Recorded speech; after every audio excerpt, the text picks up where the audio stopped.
Assalamualaikum warahmatullahi wabarakatuh.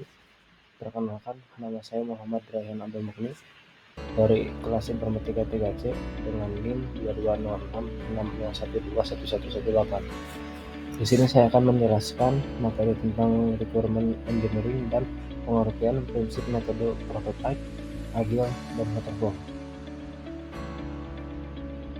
Requirement engineering adalah disiplin dalam rekayasa perangkat lunak yang fokus pada identifikasi, analisis, dokumentasi, dan validasi kebutuhan pengguna dan sistem. Prosesnya melibatkan tahapan identifikasi, analisis, dokumentasi, kebutuhan, validasi, manajemen kebutuhan, komunikasi dan kolaborasi, serta verifikasi dan validasi. Keseluruhan proses ini bertujuan untuk memastikan bahwa solusi perangkat lunak yang dikembangkan memenuhi kebutuhan dan harapan pemangku kepentingan, dengan berfokus pada pemahaman yang baik, dokumentasi yang jelas, dan manajemen perubahan yang efektif. Implementasi studi kasus. Studi kasus pengembangan sistem pengelolaan data dan statistik perkembangan atlet. Latar belakang. Sebuah federasi olahraga nasional merencanakan untuk mengembangkan sistem pengelolaan data dan statistik perkembangan atlet guna meningkatkan efisiensi manajemen dan mendukung pengambilan keputusan yang lebih baik dalam pembinaan atlet. Tahapan proses requirement engineering. 1. Identifikasi. Tim pengembang melakukan pertemuan dengan pelatih, manajer tim diskusi untuk memahami kebutuhan dan tujuan sistem. Kebutuhan melibatkan pelacakan perkembangan fisik dan mental atlet, data latihan, catatan kesehatan, serta hasil kompetisi. Kedua, analisis. Melakukan wawancara lebih mendalam dengan pelatih untuk memahami proses latihan dan evaluasi performa atlet. Menganalisis sistem sejenis di federasi olahraga lain dan mengevaluasi fitur-fitur yang dapat diadopsi. 3. Dokumentasi kebutuhan. Menyusun dokumen spesifikasi kebutuhan yang mencakup fungsi dasar, antarmuka pengguna, dan kebutuhan teknis, menyertakan kemampuan untuk melihat data secara real time dan pembuatan laporan kinerja cepat kinerja atlet. 4. Validasi. Validasi dilakukan untuk memastikan bahwa kebutuhan yang telah diidentifikasi dan didokumentasikan benar-benar mencerminkan kebutuhan pelatih dan manajer tim. Dokumen kebutuhan disosialisasikan kepada mereka untuk mendapatkan umpan balik. Revisi dilakukan berdasarkan umpan balik tersebut. Manajemen kebutuhan. 5. Manajemen kebutuhan. Kebutuhan perlu dikelola dengan baik selama siklus hidup proyek untuk akomodasi perubahan dan pembaruan. Diterapkan sistem manajemen perubahan kebutuhan. Setiap perubahan kebutuhan dievaluasi terhadap dampaknya pada jadwal dan anggaran. 6. Komunikasi dan negosiasi. Komunikasi yang efektif dan negosiasi diperlukan untuk memastikan semua pemangku kepentingan memiliki pemahaman yang sama tentang kebutuhan. Pertemuan reguler diadakan untuk memastikan pemangku kepentingan terlibat. Ketika terjadi ketidaksetujuan atau perubahan signifikan, dilakukan negosiasi untuk mencapai kesepakatan yang dapat diterima oleh semua pihak. Prinsip metode prototype. Metode prototype adalah suatu pendekatan dalam pengembangan perangkat lunak di mana model atau contoh awal dari sistem yang akan dikembangkan dan dibuat, diuji, dan kemudian direvisi sesuai dengan umpan balik yang diterima. Pendekatan ini berfokus pada pembuatan versi awal dari solusi perangkat lunak untuk memberikan gambaran konkret tentang bagaimana sistem akan beroperasi sebelum pengembangan lengkap dimulai. Dalam metode prototype, iterasi dan perubahan berulang terjadi sepanjang siklus pengembangan untuk memastikan solusi akhir memenuhi kebutuhan pengguna dan spesifikasi yang diinginkan. Berikut adalah contoh studi kasus menggunakan metode prototype. Studi kasus pengembangan sistem pengelolaan data dan statistik perkembangan atlet. 1. Mengidentifikasi kebutuhan. Diskusi awal dengan pelatih, manajer tim dan staf terkait untuk mengidentifikasi kebutuhan dasar sistem. Menetapkan kebutuhan seperti pelacakan data, informasi kesehatan, kompetisi, dan indikator pengembangan atlet. Tahap kedua, pengembangan prototipe pertama. Tim pengembang membuat prototipe sistem dengan fokus pada fitur-fitur utama yang diidentifikasi. Prototipe berisi antarmuka pengguna, sederhana, dan fungsionalitas dasar untuk memasukkan data melihat data atlet. 3. Evaluasi dan umpan balik. Prototipe pertama disajikan kepada pengguna, pelatih, dan staf. Untuk evaluasi, umpan balik dilakukan untuk mendapatkan pemahaman yang lebih baik tentang kebutuhan dan harapan pengguna.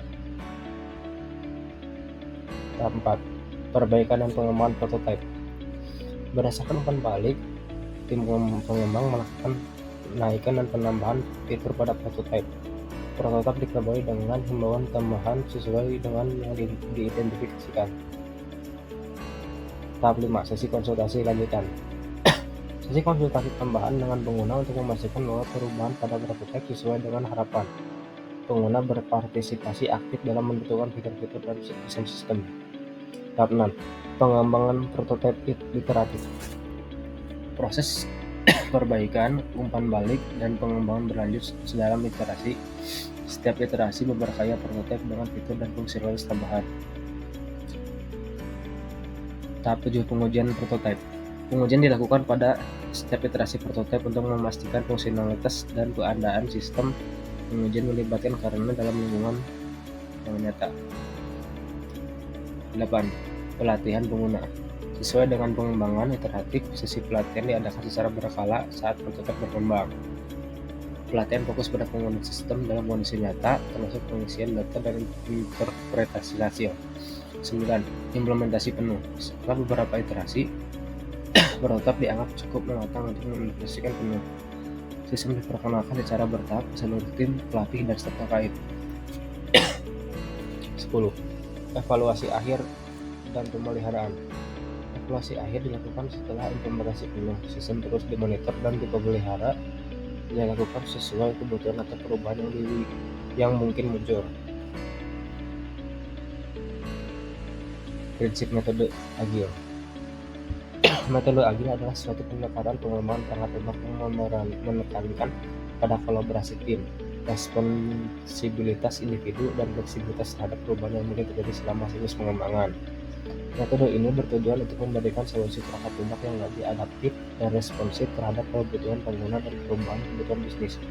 Prinsip-prinsip dasar dari metode agile dinyatakan dalam Manifesto Agile, yang mencakup nilai-nilai seperti individu dan interaksi lebih penting daripada proses dan alat, serta respons terhadap perubahan lebih penting daripada mengikuti rencana yang kaku. Studi kasus. Untuk perencanaan awal, tim pengembangan dan pemangku kepentingan seperti tim manajer dan staf terkait bertemu untuk merinci kebutuhan awal dan buat daftar prioritas fitur. 2. Pembentukan tim dan sesi kick-off. Pembentukan tim pengembangan dengan perwakilan dari berbagai keahlian. 3. Penentuan kebutuhan utama. Diskusi kolaboratif dengan pemangku kepentingan untuk menentukan kebutuhan kritis dan fitur utama yang harus disertakan dalam versi awal sistem. Tahap 4. Pembuatan backlog produk. Pembuatan backlog produk yang berisi data prioritas dan kebutuhan. Backlog diperbarui secara berkala sama siklus pengembangan. 5. Iterasi pertama. Sprint planning untuk menentukan pekerjaan yang akan dilakukan selama sprint pertama. 6. Pengembangan incremental. Tim mulai mengembangkan sistem dengan fokus pada fitur yang telah diprioritaskan. 7. Review dan retrospektif sprint. Presentasi hasil kerja pada akhir sprint pada pemangku kepentingan. 8. Iterasi selanjutnya. Siklus iteratif berlanjut dengan sprint berikutnya. 9. Iterasi pengguna. Pemangku kepentingan termasuk pelatih dan atlet diundang untuk memberikan umpan balik secara berkala selama pengembangan. Integrasi pengguna memastikan bahwa sistem selalu berada pada jalur yang benar. Penyesuaian terus-menerus. Pengembangan selalu responsif terhadap perubahan kebutuhan atau prioritas tim, selalu siap untuk menyesuaikan rencana dan pengembangan. 11. Pelatihan dan pemeliharaan berkelanjutan. Sesuai dengan prinsip agile, pelatihan dan pemeliharaan dilakukan secara berkelanjutan sepanjang siklus pengembangan. 12. Peluncuran produk. Peluncuran produk dilakukan ketika tim dan pemangku kepentingan yakin bahwa sistem telah mencapai tingkat kematangan yang memadai. Prinsip metode waterfall. Metode waterfall atau sering disebut sebagai metode sebagai model pengembangan waterfall adalah pendekatan pengembangan perangkat lunak yang mengikuti urutan tahapan yang terurut. dan linear. Model ini terkenal karena pengembangan software yang seperti dianalogi seperti AirTable, di mana tiap tahapan dikerjakan secara berurutan dari atas ke bawah. Waterfall adalah metodologi yang mengembangkan secara efisien dan tepat waktu. Berikut contoh studi kasus menggunakan metode waterfall. 1. Analisis identifikasi kebutuhan dasar sistem dengan berkomunikasi intensif dengan pelatih. 2. Desain sistem. Tim desain mengembangkan arsitektur sistem berdasarkan kebutuhan yang telah diidentifikasi. 3. Implementasi. Implementasi sistem dimulai berdasarkan desain yang telah disetujui. 4. Pengujian. Pengujian unit dilakukan untuk memastikan setiap bagian sistem berfungsi dengan baik. 5. Pelatihan pengguna. Sesuai dengan tahap waterfall, sesi pelatihan diadakan dengan pengujian hingga pengujian selesai. 6. Pemeliharaan. Tahap pemeliharaan dimulai setelah pelatihan. Tim pemeliharaan bertanggung jawab atas pemecahan masalah, perbaikan bug, dan penyesuaian kecil berdasarkan umpan balik pengguna. 7. Peluncuran resmi. Setelah pengujian dan pelatihan selesai, sistem dianggap siap untuk peluncuran resmi. 8. Evaluasi dilakukan untuk menilai kinerja sistem dan merinci keberhasilan proyek. 9. Penutupan dan evaluasi akhir. Penutupan proyek dilakukan setelah evaluasi dan pengumpulan umpan balik. Kesimpulan, prototype memungkinkan pengguna melihat dan merasakan solusi perangkat lunak sejak awal, pemangku kepentingan secara aktif terlibat dalam pengujian dan memberikan umpan balik. Kesimpulan agil, mengutamakan kolaborasi tim dan komunikasi yang efektif, fleksibilitas terhadap perubahan kebutuhan pelanggan, pengiriman berkala memungkinkan evaluasi dan umpan balik lebih awal, partisipasi aktif pengguna dalam setiap fase pengembangan. Waterfall, struktur dan pendekatan yang jelas dengan tahapan yang terurut secara linear, membutuhkan perencanaan awal yang menyeluruh, agar perubahan yang ketat, cocok untuk proyek dengan kebutuhan yang stabil.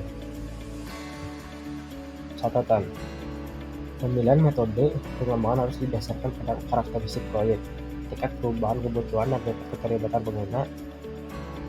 Metode yang tepat dapat memastikan efisiensi, keberhasilan, dan kepuasan pengguna dalam pengembangan sistem pengelolaan data dan statistik perkembangan atlet. Thank you. See you next time. Wassalamualaikum warahmatullahi wabarakatuh.